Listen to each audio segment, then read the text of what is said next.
Quantas vezes você terminou um livro de autoajuda sentindo-se motivado só para descobrir poucas semanas depois que nada realmente mudou? Ok, você pode realmente aprender alguma coisa com os livros de autoajuda. Não estou desconsiderando aqui as mudanças, ainda que mínimas, que eles podem causar no comportamento ou na sua visão de mundo. 12 Regras para a Vida, por exemplo, é um livro que eu constantemente recomendo aqui no canal. Mas o que acontece é que estes livros são apenas condensações, muitas vezes duvidosas, dos grandes tratados de ética e filosofia que já foram escritos há séculos, ou há milênios.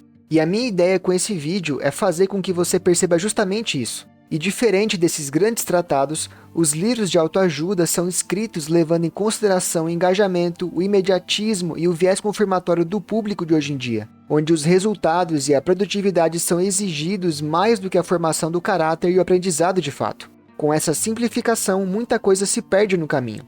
Mas tudo que vem muito rápido vai embora tão rápido quanto chegou. Os livros de autoajuda fazem uma descrição mais ou menos genérica do que você está sofrendo e oferecem um passo a passo que você vai executar durante alguns dias ou algumas semanas, mas que logo depois você provavelmente vai abandonar e voltar para a mesma situação em que começou a ler o livro. Então você vai procurar outro livro de autoajuda seguindo mais ou menos a mesma receita do anterior e repetir esse processo mais uma vez.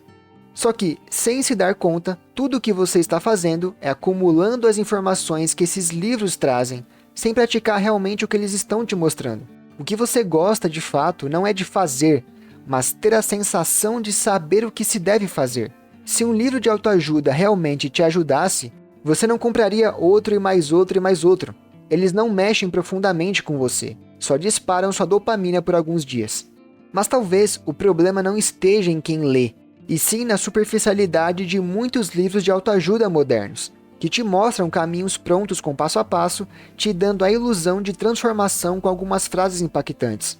Quando tudo se torna palatável ou simplificado, temos a falsa sensação de que basta uma simples mudança na consciência ou uma sequência de instruções para realmente atingir algum sucesso. Então, eu lhe pergunto, e se as respostas que buscamos estiverem guardadas em textos que atravessaram milênios, testados pelo tempo e pela experiência humana, que por mais que esses livros sejam densos e que muitas vezes exigem mais empenho do leitor, são realmente o ponto norteador da conduta humana? E se, ao invés de colecionarmos técnicas, aprendêssemos de fato a esculpir o próprio caráter? É por isso que neste vídeo eu vou te oferecer alternativas a diversos livros de autoajuda que você encontra por aí.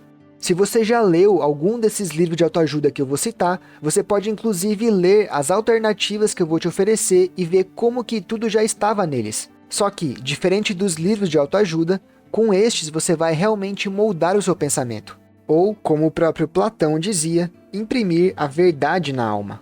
E se ficou parecendo que agora eu usei um argumento de apelo à emoção, que mais parece uma autoajuda, saiba que essa é uma técnica velha, usada desde a Grécia Antiga. E claro, esses livros exigem mais atenção e um pouco mais de dedicação. Mas é aí que está a grande questão. Lendo-os e os compreendendo, você de fato perceberá as mudanças a longo prazo. Pois alguns dos fatores que nos fazem realmente aprender alguma coisa e absorver um conteúdo é a emoção que ele nos causa e o nível de dificuldade que estamos dispostos a superar. Os livros que eu vou te apresentar como uma alternativa aos livros de autoajuda não são livros difíceis, mas exigem um pouco mais de dedicação. Só que uma coisa eu te garanto, não há nada melhor do que alcançar aquele momento de consciência onde parece que tudo se encaixou, em que o conteúdo do livro começou a fazer sentido e tudo ficou mais claro. É como se você realmente sentisse que ficou mais inteligente. Então, vamos lá. Para acessar a transcrição deste vídeo, leituras adicionais, atendimento terapêutico e indicações de livros, acesse atoepotencia.com.br. Link na descrição. O primeiro livro que eu vou comentar não é necessariamente de autoajuda, mas a alternativa que eu vou sugerir para ele vai guiar todas as outras recomendações. Muitos devem ter tido o primeiro contato com a filosofia através do livro O Mundo de Sofia. Este não é um livro que se encaixa na categoria autoajuda. É um livro classificado como infanto-juvenil, mas é justamente por isso que eu coloquei aqui na lista. O livro se trata de um romance onde uma menina chamada Sofia, ao chegar da escola, começa a receber cartas misteriosas contendo lições de história da filosofia. Cada capítulo introduz um filósofo, desde os pré-socráticos até Jean-Paul Sartre, enquanto a própria trama vai evoluindo. O livro usa uma linguagem acessível para tratar sobre assuntos bem complexos e é como se fosse um manual disfarçado de ficção que mantém milhões de jovens lendo sobre Platão ou Nietzsche sem perceberem que estavam estudando esses filósofos. Mas eu não tiro o mérito desse livro. O autor realmente faz uma tentativa ousada de ensinar filosofia através de uma história. O livro é uma ótima literatura, mas não para aprender filosofia. O problema está em justamente tentar encaixar a filosofia para um público mais infanto-juvenil, como se fosse algo realmente fácil de compreender. Dessa forma, teorias complexas são reduzidas a meras definições ou simplificadas a tal ponto que se tornam caricaturas. Toda a complexidade do autor é reduzida a alegorias e comparações. Muitas vezes é necessário ter lido toda a obra de um autor para compreender um único conceito. Mas muito mais do que compreender os conceitos, é crucial acompanhar o raciocínio do filósofo em direção às suas conclusões. Os diálogos socráticos, por exemplo, fazem isso perfeitamente. Mas não são esses diálogos que eu quero recomendar como uma alternativa ao mundo de Sofia, mas sim o livro No Princípio Era Maravilha, de Enrico Berti. O livro parte do fundamento de que a filosofia nasce do espanto diante dos fenômenos ao redor do homem. A filosofia começa quando a mente, confrontada com um fenômeno que não entende, se pergunta por quê. Esse estado de espanto da nossa alma, que não é nem prazer, nem dor, mas de plena abertura, funda a liberdade intelectual e, portanto, toda a investigação racional. A filosofia só foi criada porque o homem esteve livre para pensar. Como a filosofia nasce pelo fato de o homem estar maravilhado com o que vê à sua volta, se perguntando o porquê das coisas, o livro é dividido em 8 capítulos que articula uma grande pergunta da filosofia, que são: o universo teve uma origem? O que é o ser? Quem são os deuses? Que é o homem? Por que dizes isso? Que efeito produz a poesia? Que é a felicidade? E qual o destino do homem após a morte? Para cada uma dessas perguntas, Enrico Berti usa os ensinamentos dos filósofos antigos, como Platão, Aristóteles e Cícero, para respondê-las. O livro, então, abrange desde os pré-socráticos, por volta de 700 anos antes de Cristo, até Plotino, por volta do século III, contemplando, então, todos os maiores filósofos do período antigo. Enrico Berti defende a ideia de que a filosofia não é um acúmulo de doutrinas, mas é um exercício contínuo de perguntas, mostrando como os temas metafísicos, morais e políticos surgem encadeados através dos filósofos, onde muitas vezes o que eles estavam tentando fazer é responder às perguntas que os filósofos anteriores deixaram em aberto. E o livro tenta recuperar essa unidade original do conhecimento que os antigos tanto faziam questão de evidenciar. No fundo, o livro é uma excelente porta de entrada, tanto como história da filosofia antiga, quanto como um estudo sistemático que precede a leitura dos textos originais dos filósofos da antiguidade. Diferente do O Mundo de Sofia, este livro foca somente na filosofia antiga, mas não há escapatória. Se você quiser compreender Nietzsche, Sartre, Schopenhauer e tantos outros filósofos modernos, você vai ter que ler os filósofos antigos, tanto os gregos quanto os romanos. Você pode, inclusive, ler este livro No Princípio Era Maravilha, em conjunto com um livro de história da filosofia antiga, do qual eu recomendo o do Giovanni Reale.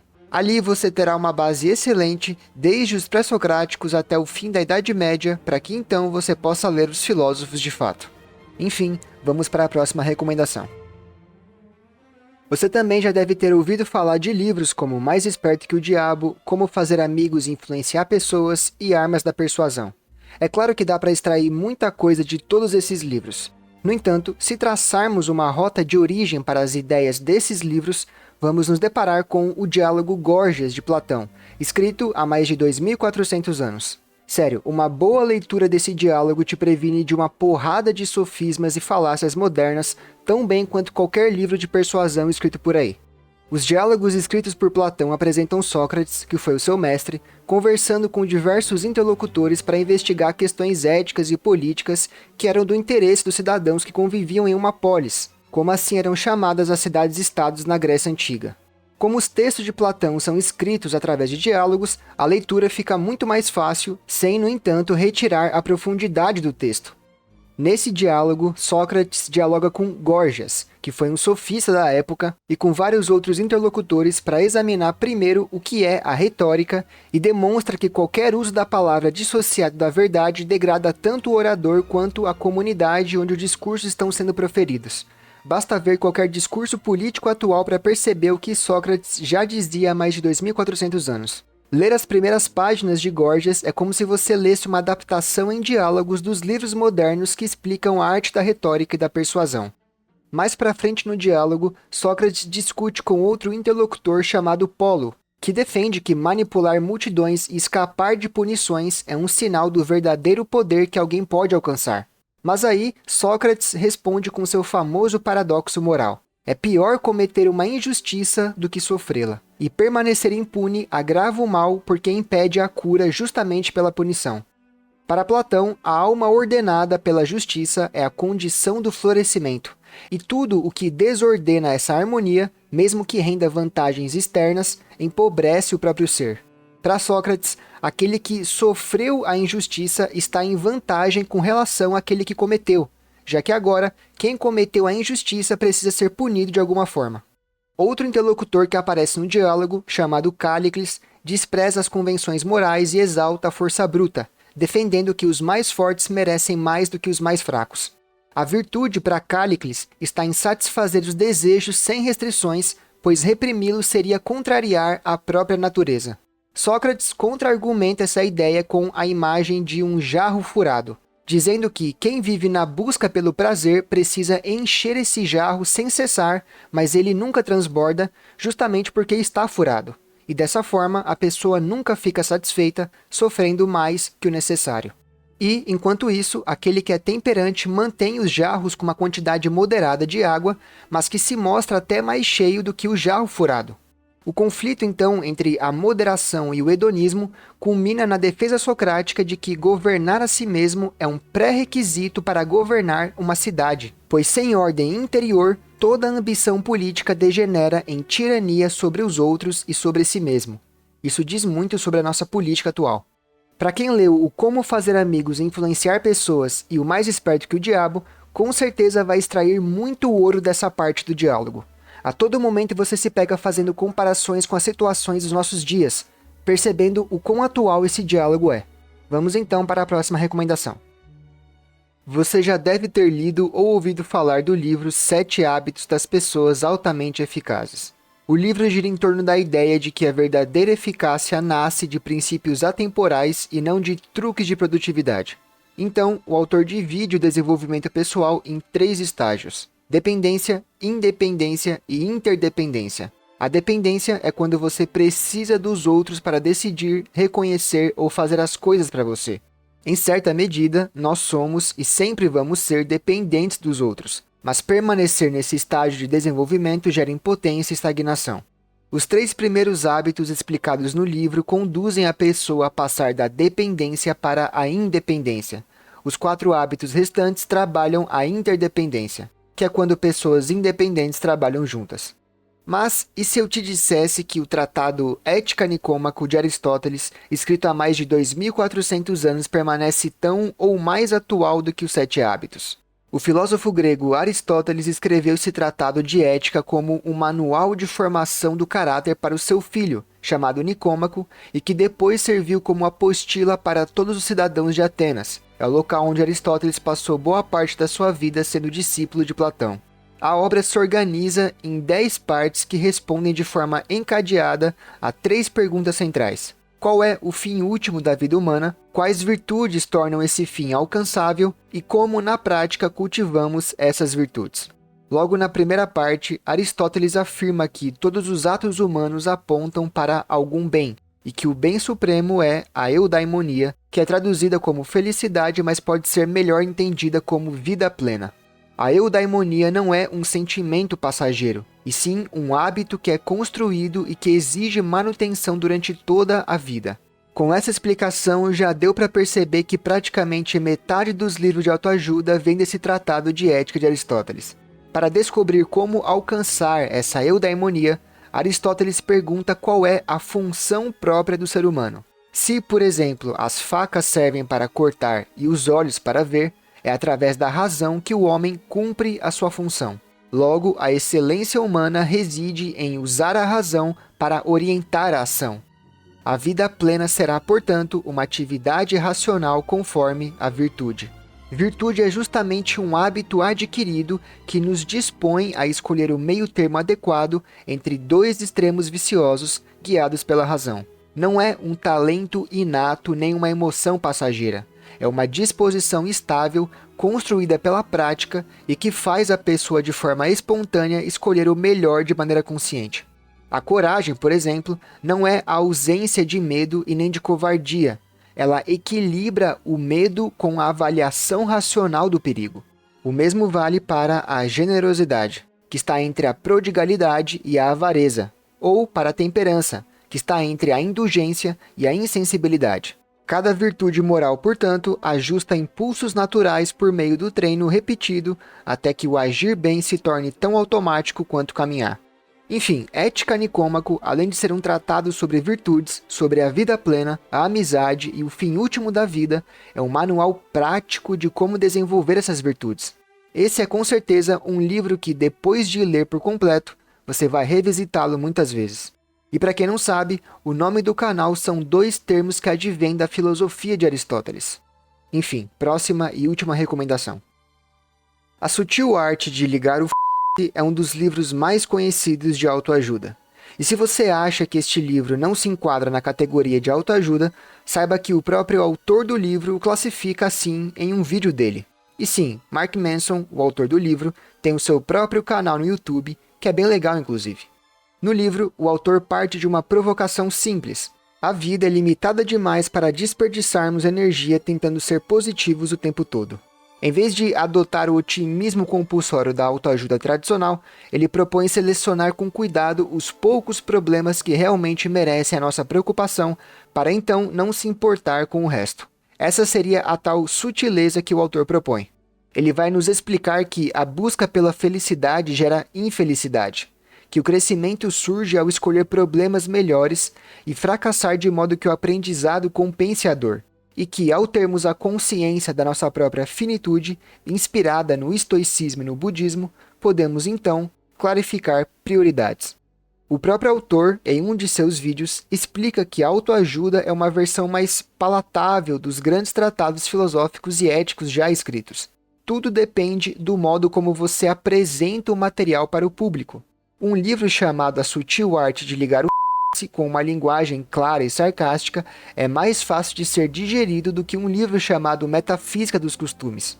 Mas, novamente, os livros de autoajuda são escritos levando em conta o engajamento e a acessibilidade. Mark Manson estava ciente disso. Kant, por outro lado, o autor da Metafísica dos Costumes, não estava pensando em engajamento e número de seguidores, mas em justamente fazer filosofia. Só que sabe quem realmente ligou o quando percebeu que a verdadeira liberdade é aquela que está em nosso interior, sem depender de qualquer situação externa? Severino Boécio, autor de um dos tratados mais poéticos e consoladores já escritos, chamado justamente A Consolação da Filosofia.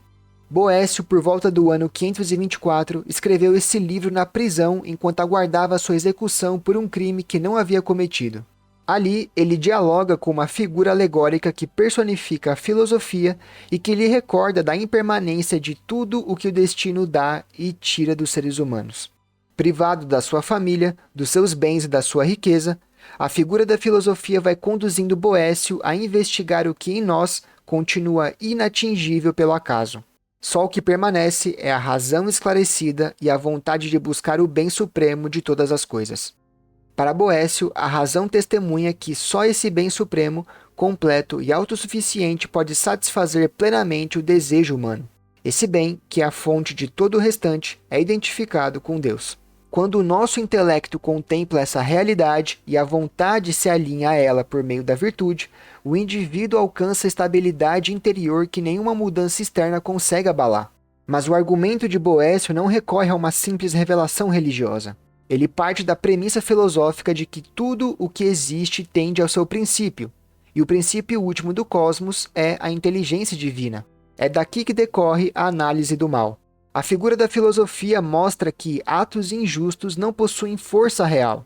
porque o poder autêntico consiste em agir conforme a natureza racional. O vício é descrito como uma impotência. Quanto mais afastado do bem, menos a pessoa consegue realizar o que deseja em sentido pleno. A aparente prosperidade do mal no mundo resulta de uma visão parcial e limitada da própria sabedoria humana. Porém, examinada à luz da inteligência divina, o mal se revela como uma falta, pois está mais afastado de Deus, e não como um ganho. Reconhecer essa ordem que governa o mundo não elimina a liberdade humana nem as virtudes. Pelo contrário, é o que lhes dá o fundamento. Ao substituir as frustrações por entendimento racional das hierarquias do cosmo, Boece oferece uma forma de estabilidade interior capaz de resistir mesmo ao encontro da morte. O tom poético e a escrita em forma de diálogo te ajudam muito a compreender os conceitos que o autor vai expondo ao longo do livro. Enfim, se quiser uma alternativa à sutil arte de ligar o leia A Consolação da Filosofia. Se você chegou até aqui, comente se já tinha lido algum desses livros, tanto os de autoajuda quanto os que eu escolhi como alternativa. Todas as recomendações que eu sugeri no vídeo estão em ordem de leitura. Você pode começar por No Princípio Era Maravilha, ler o primeiro volume da História da Filosofia do Giovanni Reale, o Diálogo Gorgias, Ética Nicômaco e, por fim, A Consolação da Filosofia. E se quiser mais recomendações de livros, acesse a loja do canal na Amazon para conferir todas as listas. O link está na descrição. Eu sou Felipe Luiz, terapeuta e escritor. Até a próxima.